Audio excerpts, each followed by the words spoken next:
Pessoal!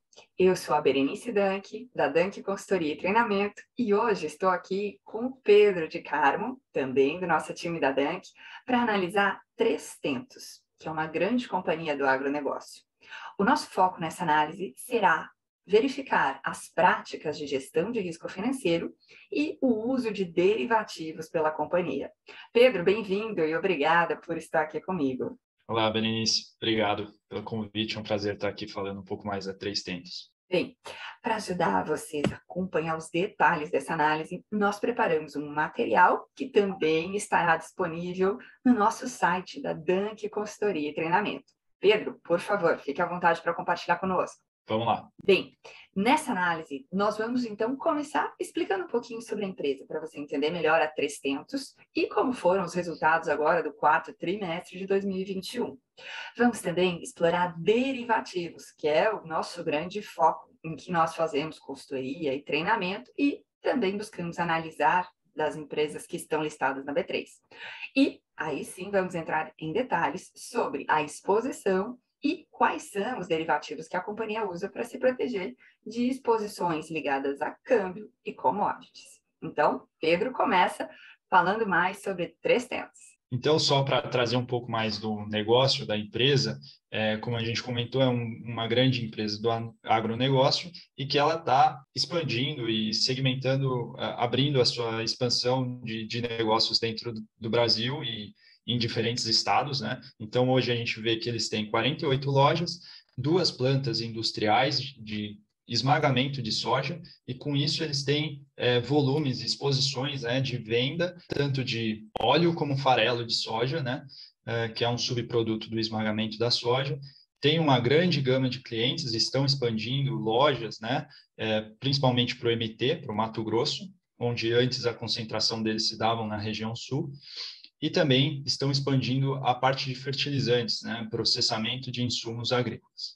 Então, eles conseguem fechar praticamente toda a cadeia do agronegócio, né, de uma ponta a outra, atendendo diversos setores. Então, falando um pouco mais dos resultados, né, observamos que de um ano para cá eles tiveram um grande aumento aí na receita operacional e a gente, pelo que a gente avalia, o aumento das commodities ajudou muito esse aumento dessas receitas e o lucro ajustado, assim como o lucro líquido, né? Percebam que são ótimos valores pelo que a gente vê que a empresa apresentou, né? Aqui também a gente vê que o EBITDA ajustado teve um valor um pouco abaixo, ou quase net, né, em relação ao ano anterior, e pelo que a gente observou muito desse resultado se vem por conta do aumento da expansão da empresa, e o que elevou os custos administrativos dele, assim como o custo de frete por ter mais originação de produtos. Então, pelo que a gente entendeu e a justificativa da empresa, se deu essa diferença por conta desses fatores. Como eu coloquei aí, houve um aumento de 296% das despesas administrativas em relação ao ano passado. E outro ponto aqui é a segmentação dos negócios, né? A gente consegue eles separam as receitas por segmento. Então, insumos seriam a parte de fertilizantes, produtos químicos, né, que eles fornecem aos produtores. Grãos seria a parte de trade mesmo, de compra e venda de grãos. E indústria seria o processamento. Então, processar soja para vender farelo e óleo, por exemplo, né? E a gente vê também uma grande variação, né, nessa receita, e isso se dá também por alguns fatores, né? Insumo seria por causa do aumento da expansão da área que eles estão atuando, assim como também grãos, por ter tido uma safra recorde, e aumento dos preços das commodities, isso ajudou eles terem uma receita maior. É interessante, Pedro, complementando aqui essa situação da 3tentos que você nos traz, comentarmos que dentro do agronegócio nós temos sucessivas compras e vendas ligadas a câmbio e aos preços das commodities. Então, quando a gente fala de todos esses grãos que a 3tentos tem aí uma receita crescente, importante, esse sucesso também tem a ver com a capacidade de comprar e vender esses grãos e não ficar se expondo o tempo inteiro a possíveis variações de preço. Porque na medida em que eu fico exposto, o preço pode andar numa situação adversa ao meu negócio. E é justamente aí que entram os derivativos. E a gente também vai comentar aqui que 300 usa outras maneiras de fixação. Muitas companhias também usam os próprios contratos de físico para já fixar alguns preços. E quando não o faz no físico, o derivativo pode cumprir essa função. Então, esse resultado positivo em commodities nesse tempo de tanta volatilidade no câmbio também tem sempre a ver, claro, com uma gestão bem ativa, né, de todos esses movimentos e também o uso de derivativos. Perfeito. Eu acho que outro grande ponto também para análise de quem está nos assistindo é a questão da sazonalidade, né? Então, se a gente pega o quarto trimestre, é onde, por exemplo, a indústria, na verdade, a trading está captando, originando mais grãos, onde geralmente ocorre essa compra de grãos para a indústria dentro do Brasil.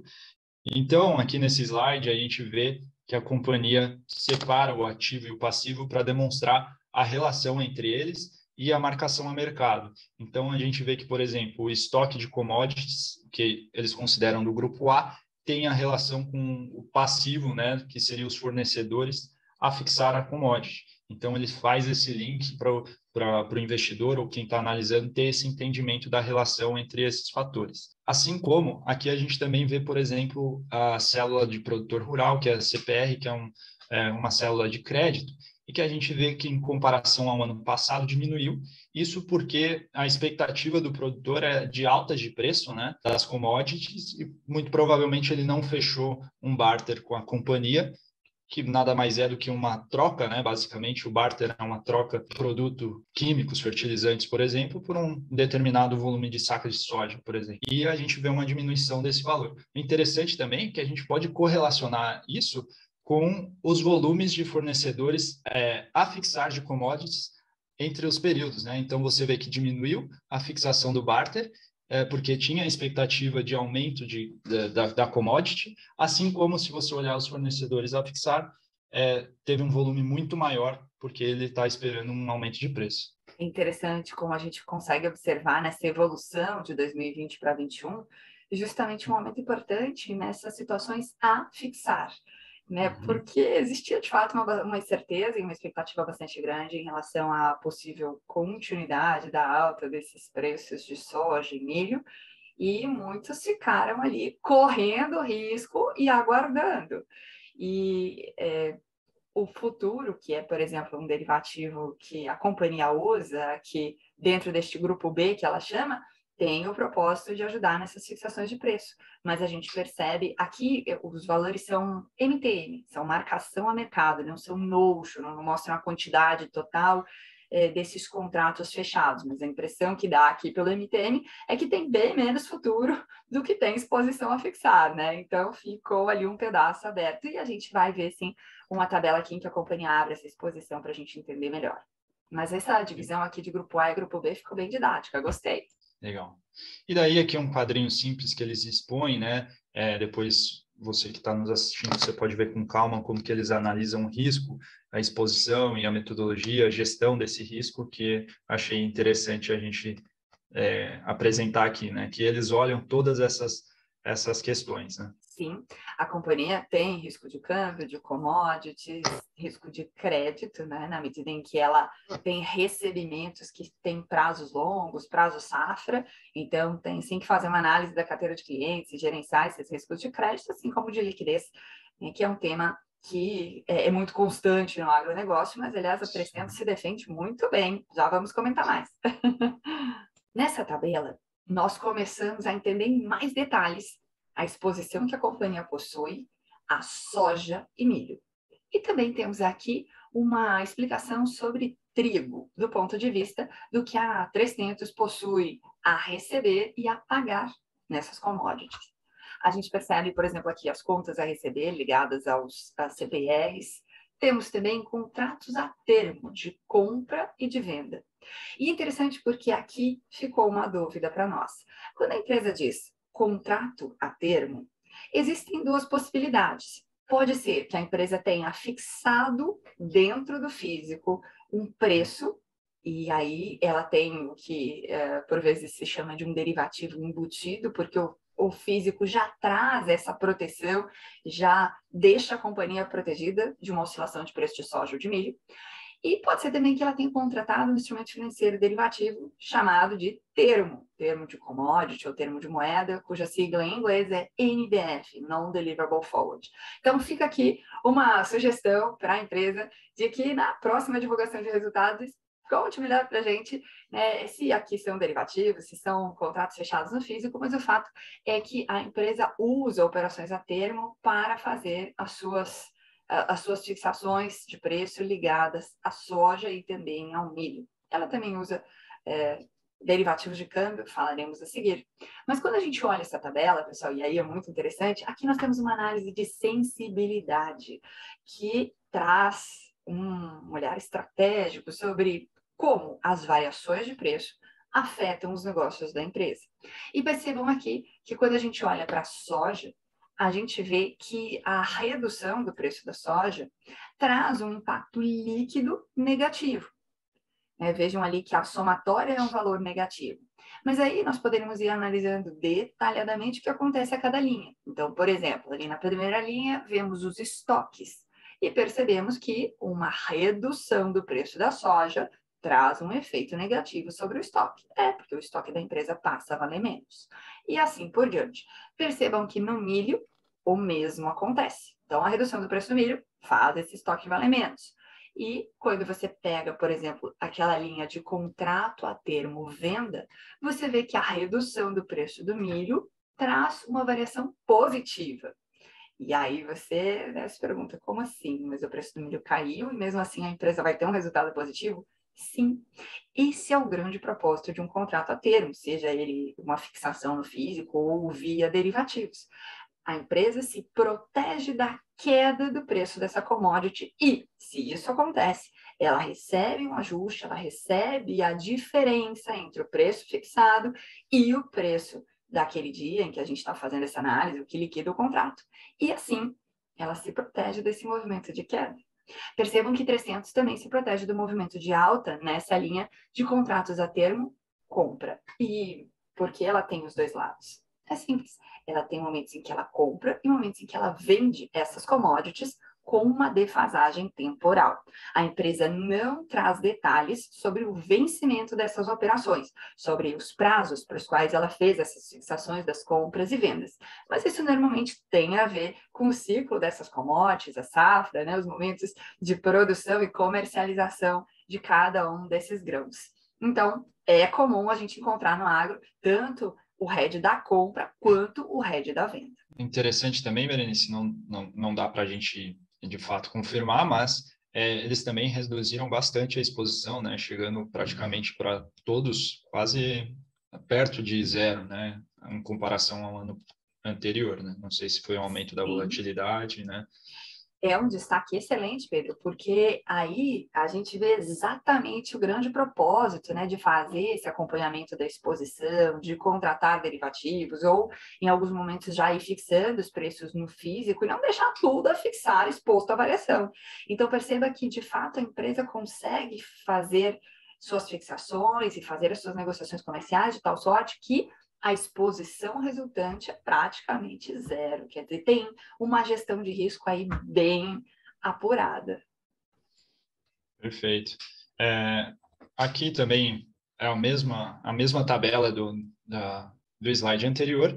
A grande questão que eu coloquei aqui também outros, né, que seriam, por exemplo, o estoque de semente, né? E você vê o valor da semente em relação ao valor de uma commodity da soja, varia bastante. E também a gente vê uma quantidade bem inferior e que daí entra naquela questão da sazonalidade, né? Aqui, provavelmente, boa parte dos produtores já plantaram e teriam pouco estoque, né? Bem, nessa tabela, nós conseguimos enxergar a exposição e a análise de sensibilidade para a exposição que a companhia tem a dólar e juros. Percebam, gente, que a exposição a dólar é pequena para o tamanho dessa empresa. E a gente recortou, inclusive, aqui o endividamento. E eu já te conto que ele é prioritariamente em reais. Então, existe uma pequena exposição, que são linhas de financiamento e exportação, especialmente, e aparecem aqui nessa exposição cambial. De tudo que a empresa tem ligado a câmbio, essa linha é a que pesa mais. E vejam que, nesse caso, nessa tabela, ela não menciona especificamente algum derivativo. Fica também uma dúvida aqui sobre essa linha de bancos e corretoras. Pode ser que aí tenha alguma coisa, mas não há abertura, então a gente não consegue ter certeza. Ela menciona que contrata swaps, e aí nós temos, inclusive, uma outra tabela em que ela coloca essa informação.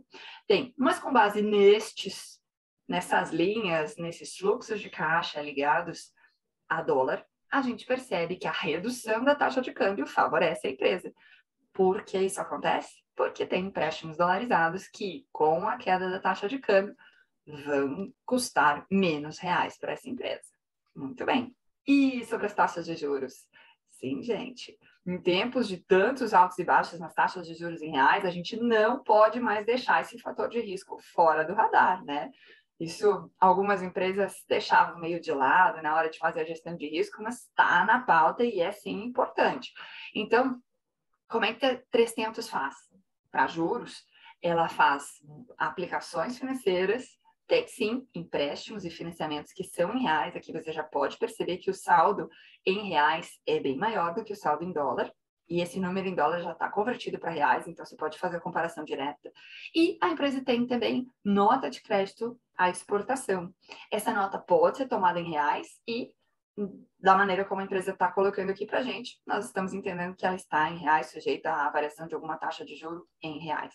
Vejam, então, que a redução da taxa de juros traz um impacto negativo para 300. Aí você poderia se perguntar, puxa, mas isso não é bom quando a empresa tem endividamento e a taxa de juros cai? Sim, mas perceba que esta empresa tem mais aplicações do que dívidas. Uau! Sim, é difícil a gente ter muitas empresas do agronegócio nessa situação, mas acontece com 300. Então, a queda da taxa de juros faz com que as aplicações da empresa rendam menos e, assim, não é favorável para ela, certo? E aí, para a gente entender e finalizar essa análise aqui relacionada ao endividamento, nós olhamos a tabela seguinte. Encontramos aqui o detalhamento dos empréstimos e financiamentos. Vemos que a empresa tem capital de giro e tem adiantamentos de contratos de câmbio, ACC, linhas de financiamento à exportação. Faz também os adiantamentos à exportação, que nesse caso provavelmente são aqueles NCS que ela mencionou na tabela anterior. Vejam que em reais são 606 milhões, enquanto que em dólar são menos de 200 milhões, ou seja, 76% do endividamento é em reais. Bem, esse tema sobre endividamento, gente, traz sim muito debate. No agronegócio, é comum a gente encontrar as empresas priorizando dívida em dólar, e isso tem a ver com o racional da formação das receitas, que são ligadas a commodities, e commodities, em sua maioria, são cotadas e negociadas em dólar. O milho, muitas empresas ainda negociam em reais, mas soja e o complexo soja, via de regra, é dolarizado. Então, algumas empresas do agronegócio, inclusive algumas que a gente comentou aqui no canal, fizeram esse movimento de buscar mais dívidas em reais porque encontraram oportunidades boas de financiamento e, claro, quiseram mitigar a sua exposição à variação cambial. Aqui, como a gente analisou na tabela anterior, a empresa consegue produzir um conjunto de hedges naturais, de proteção natural do seu negócio quanto às variações dos preços de commodities e câmbio, e dessa forma eu tendo a dizer que o caminho de adotar mais dívidas em reais funciona super bem para 300. E a gente vê também que a empresa tem sim swaps, e ela diz que esses swaps são usados para hedge de dívida. Ficamos com a impressão de que esses swaps têm o propósito de transformar as dívidas em dólar para reais, mas essa informação também não está detalhada nas notas explicativas. O notional que a gente vê aqui para o swap, a quantidade, né, o volume fechado, também é pequeno quando a gente compara com o volume de empréstimos dolarizados que a empresa tem. São 27 milhões de swap, aliás, 26.300 arredondando, contra 193 milhões de dívida. Então, uma parte aparentemente foi hedgeada. O racional desse hedge a gente gostaria de saber e entender. Então, fica aqui um convite para o pessoal da área financeira do 300 nos ajudar a entender em mais detalhes essa estratégia de hedge, esse uso do swap, entender se aquelas operações a termo são NDF, ou tudo feito no físico. Ficamos curiosos para saber mais e deixamos já o nosso convite para o pessoal da área financeira nos ajudar nessa explicação. Bem, para a gente fechar, temos aqui uma tabela que faz um detalhamento sobre as operações a termo e os swaps que a empresa possui. Neste caso, nós temos a referência sobre operações a termo. Pensamos que talvez parte disso possa ser um NDF, operação fechada diretamente em bancos, e que evita ajustes diários. Isso é um diferencial super importante, porque economiza caixa, evita que a empresa tenha que ficar fazendo depósitos de margens e ajustes na medida em que os preços variam ao longo do período em que ela está protegida. Vejam que sim, 300 também faz posições em futuros na CBOT. Temos aí uma linha, mas ela é bem pequena, perto dos números da companhia, né? 3 milhões em futuros CBOT, provavelmente o complexo soja. Não é um instrumento que seja muito usado e a gente vê também isso como positivo, porque, como eu falei, economiza caixa. Então, pessoal, você que gostou dessa nossa análise, deixa para nós o seu like, curte esse vídeo, compartilha, ajuda a gente a divulgar esse trabalho que a gente vem fazendo aqui no canal Dunk Entrevista e o trabalho da Dunk Consultoria e Treinamento. Neste vídeo, nós procuramos explicar, entender melhor o que está acontecendo na gestão dos riscos financeiros de 300 e do seu uso de derivativos. Sabemos que ficaram algumas perguntas, não encontramos lá nas notas explicativas todas as respostas e detalhamento que gostaríamos. Deixamos um convite aqui para a área financeira nos ajudar nessa explicação e para você que quer saber mais sobre estas análises, quer entender não só sobre 300, mas sobre outras companhias listadas na B3, ou quer trazer esta realidade de gestão financeira e bom uso de derivativos para a sua empresa, fale conosco. Aqui deixamos os nossos contatos e estamos à sua disposição nas redes sociais, no nosso site. Será um prazer atendê-los. Pedro, muito obrigada por todas as suas contribuições a essa análise. Obrigado a você, Berenice. E a vocês que nos assistiram, obrigada por ficar conosco até o final. Lembre-se de deixar o seu joinha, curta esse vídeo, compartilhe e, se ainda não se inscreveu, se inscreve no canal, que a gente sempre tem novidades por aqui. Muito obrigada e até breve. Tchau, tchau.